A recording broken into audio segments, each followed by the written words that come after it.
Kata Abun bahwa di masa akan datang dayah-dayah ataupun pesantren-pesantren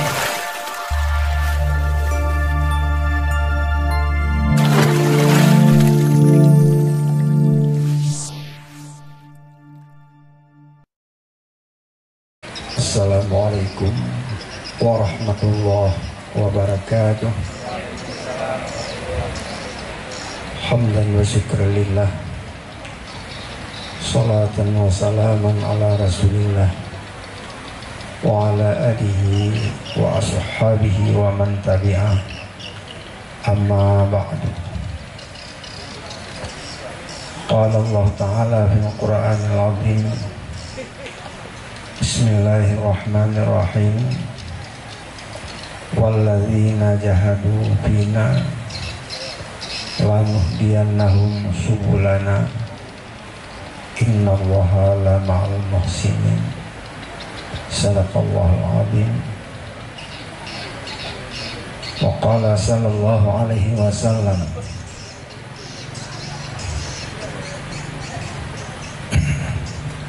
raja'na min jihadil asghar ila jihadil akbar. Sadaqa Rasulullah sallallahu alaihi wasallam. Wa qala Utsman bin Affan radhiyallahu an,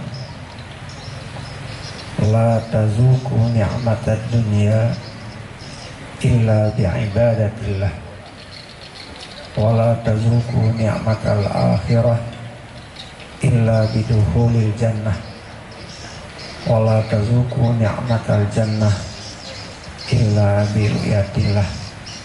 Sadaqa Sayyidina Utsman bin Affan radhiyallahu anhu. Ma'asyiral muslimin wal musliman rahimakumullah.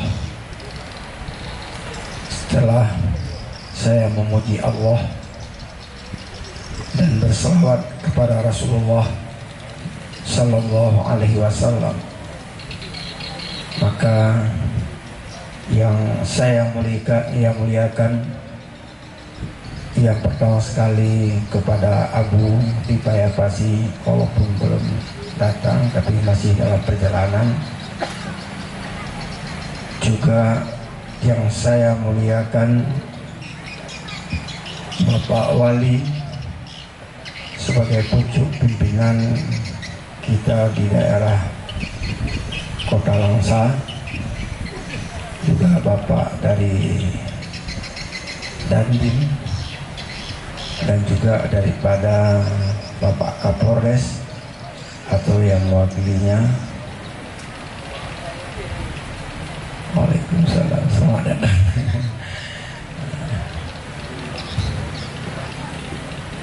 Dan juga yang saya muliakan kepada pimpinan pesantren ataupun dayah Bustanul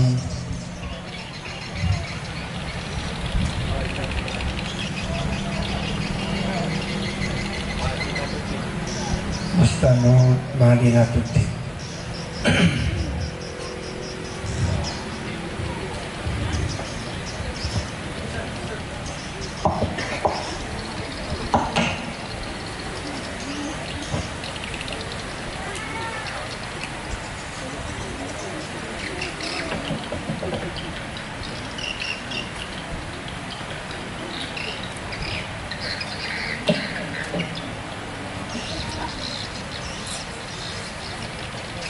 Dan juga kepada seluruh para dewan guru, pria dan wanita, dan juga kepada seluruh santriwan dan santriwati, dan juga kepada seluruh para abu, para abi, para wali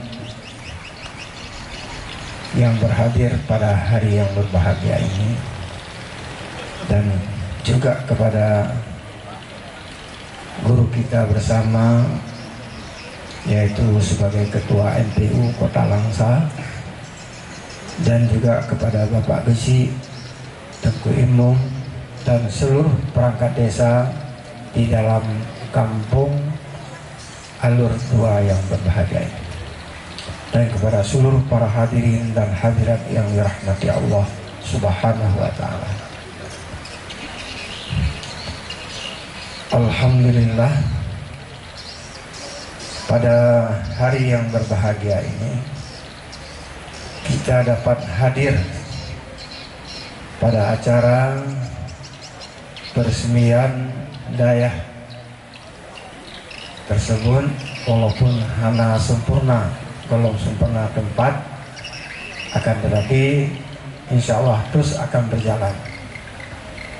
Maka dalam hal ini merupakan suatu kebahagiaan ataupun suatu nikmat yang Allah berikan, khususnya desa Alur Dua, umumnya Kota Langsa. Sebab saya walaupun di Aceh Utara sana, keadaan Kota Langsa sangat mengati. Artinya Kota Langsa ini dalam waktu yang singkat telah dikelilingi oleh dayah-dayah, oleh pesantren-pesantren, baik yang secara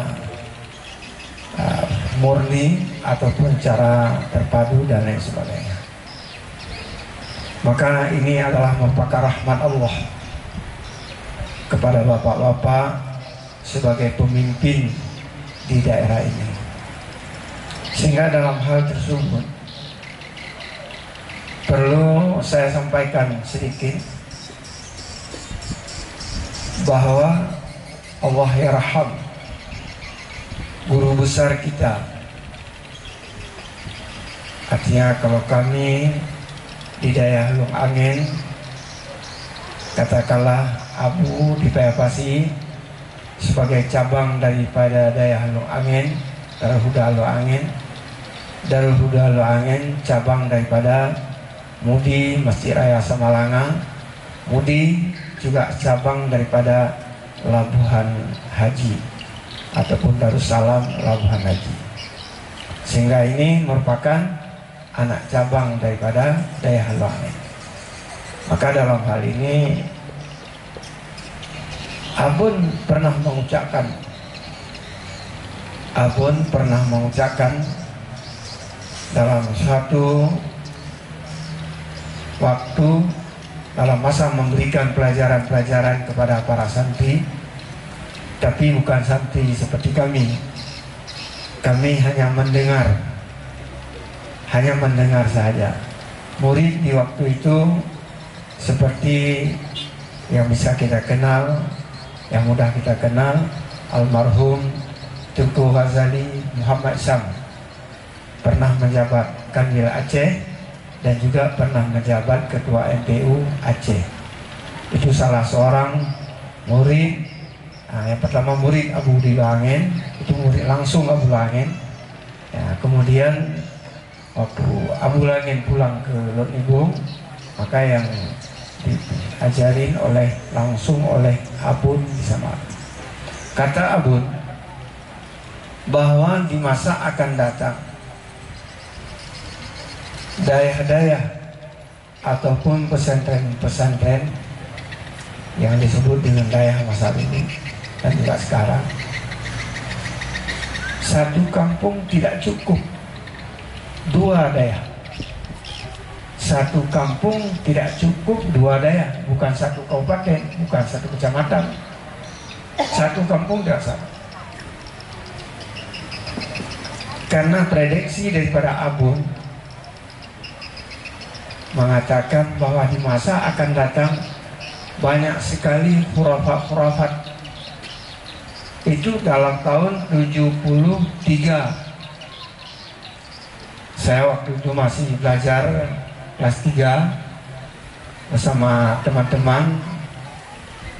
Tidak cukup satu kampung dua pesantren dua dayah, karena masa akan datang banyak sekali khurafat-khurafat. Apa itu khurafat?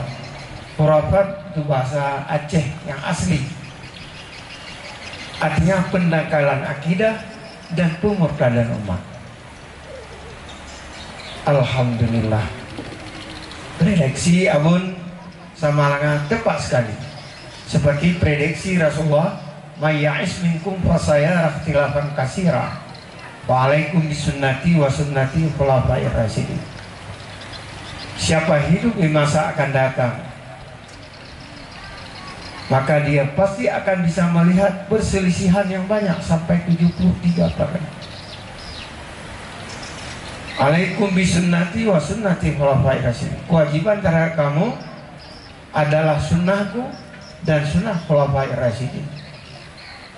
Sehingga alhamdulillah, mulai daripada wafatnya Rasulullah sampai sekarang, bahkan di Aceh khususnya, ya sampai sekarang masih berjalan roda Ahlussunnah wal Jamaah. Itu adalah generasi dari generasi ke generasi terus berjalan. Sehingga dengan demikian apa yang disampaikan oleh Abu tepat sekali. Maka kita cuma menjalankan. Apalagi bapak-bapak daripada pemerintah terus sama sekali di Kota Langsa dan juga lainnya sebagainya sudah banyak yang memikir, membantu dan sebagainya. Bukan juga di kalangan pemerintah, apalagi kalau kita lihat penjelasan di dalam kitab Wayatul Muqtasidin, wayajibu alal hukam wal umara ta'limul juhal mimma la budda min sihhatil aqaid wassalah wasyam wa zakat wa ghairiha. Siapa tajibu alal hukam wal umara, kewajiban atas ulama dan juga pemimpin, ta'limul juhal, memberikan pelajaran kepada orang-orang awam, mimma la budda min, yang disuruh yang tidak boleh tidak, daripada sah akidah, sah salat, sah sembahyang, sah zakat, sah haji dan sebagainya. Baik di dalam bidang furu'iyah, bidang usuliyah dan bidang i'tiqadiyah. Selamat. Itu adalah kewajiban. Maka kewajiban ini bukan terpundak para ulama. Ulama dan mara bersama, berganding bahu. Karena yajibu, ya wajib. Dalam istilah usul fiqh, ma yusabu ala fi'li wa yu'aqabu ala tarki. Diberikan pahala apabila kita kerjakan dan disiksa apabila kita tinggalkan. Jadi dalam hal mendidik umat manusia bukan terpundak kepada ulama. Kalau di kabupaten, kota, tentunya dalam hal itu Bapak Wali serta jajarannya, Bapak Dandim, Bapak Kapolres itu sama-sama dengan para ulama, cuma cara berbeda. Para ulama duduk di tempat, di komplek, menjaga para santri, mengajar, memberikan pengajian adab dan bermacam-macam 24 jam. Sementara di pihak pemerintah menjaga juga 24 jam, menjaga 24 jam. Dalam arti kata memberikan, kalau ada kemampuan daripada daerah, memberikan fasilitas-fasilitas dan sebagainya, memberikan ketentuan-ketentuan dan sebagainya. Artinya melihat perkembangan-perkembangan, sehingga para masyarakat yang tidak mau untuk belajar, karena bukan santri ini santri yang kecil-kecil saja, bukan. Minal mahdi ilal hadi, menuntut ayunan, menuntut ilmu dari ayunan sampai ke liang kubur. Sehingga santri, ada santri yang kecil, ada santri yang tua, bahkan ada yang santri yang beberapa hari lagi akan tutup usia. Maka kewajiban kepada kita belajar semua. ma la yutraku kullu la yutraku kullu.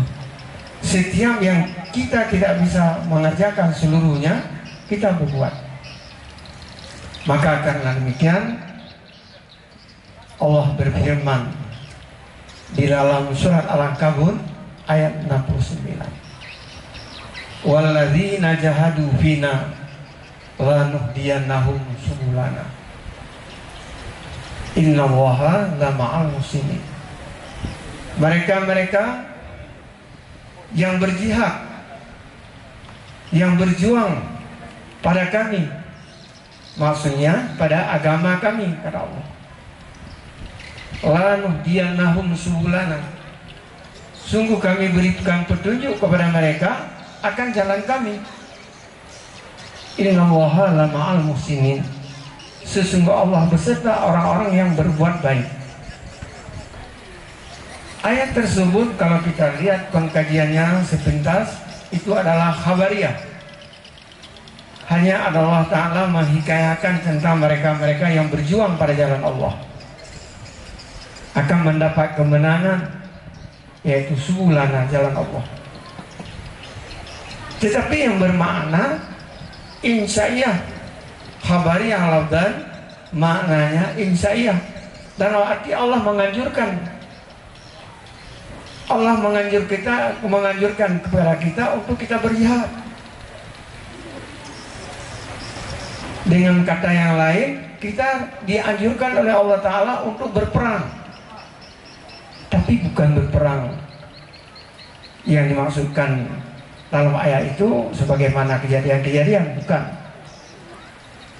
Tapi pada maknanya Allah menganjurkan untuk berperang. Rasulullah mengatakan raja'na min jihadil asghar, kita barusan kembali daripada peperangan yang sangat kecil.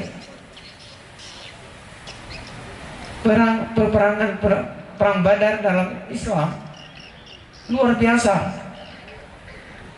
Di kalangan para musyrikin, orang-orang kafir ribuan. Sementara di pihak Rasulullah hanya ratusan, 300 orang. Akan tetapi pasukan yang sedikit Allah memberikan bantuan Allah sehingga kemenangan di pihak orang Islam. Cuma orang Islam 70 orang yang syahid. Sementara di kalangan orang musyrikin, orang kafirin ribuan mati. Kenapa? Allah memberikan bantuan dengan tentara lam yarawnahum,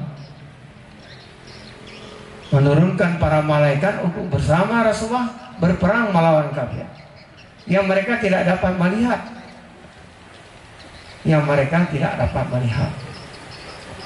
tentang tentara ataupun pasukan daripada para malaikat. Ini hampir seperti kejadian masa Jepang. Tatkala Tengku Syih di Chaplin memerangi tentara Jepang, Masya Allah, luar biasa. Hanya Abu Chaplin gekoh-koh bak lebu. Tapi kafir mati. Nyamban balik itu oleh Allah perang Badar. Sehingga dengan demikian Rasulullah tidak menganggap itu perang yang besar. Hanya kata Rasulullah itu adalah peperangan yang sangat kecil.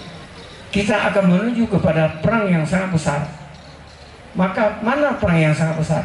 Itulah jihadun nafsi, melawan nafsu. Sebenarnya nafsu bukan untuk kita lawan sebenarnya. Kenapa? Al-Quran mengatakan laqad khalaqnal insana fi ahsani taqwim.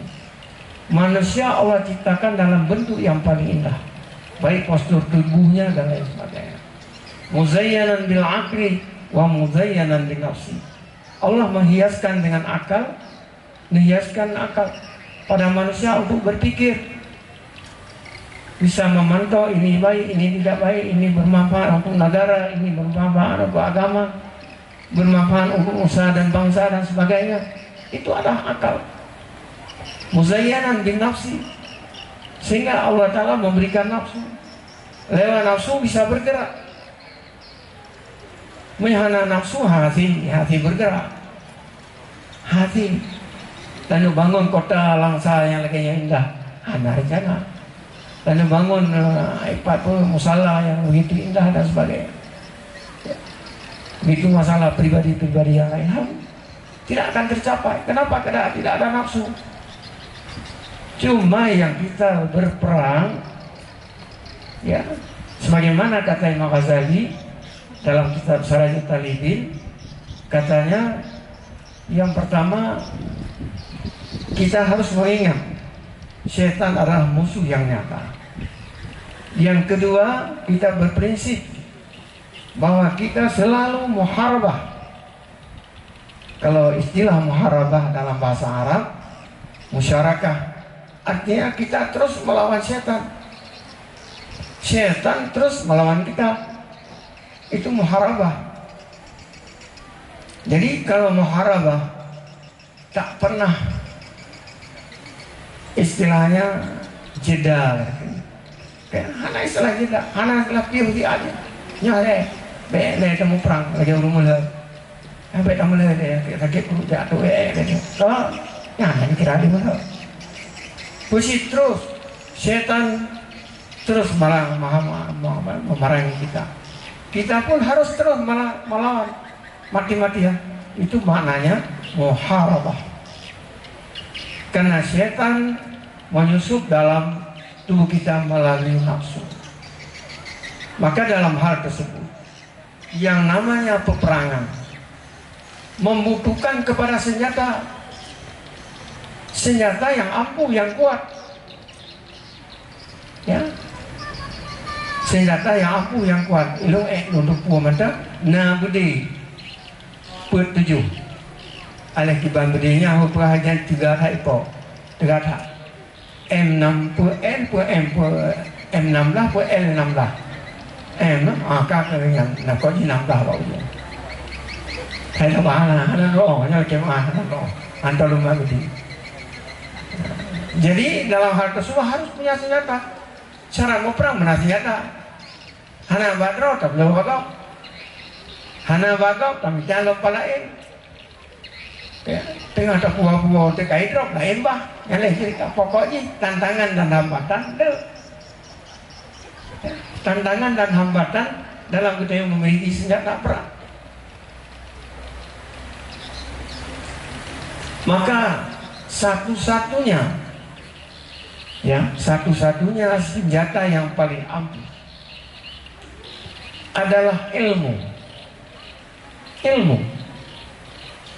Dalam persoalan pakan,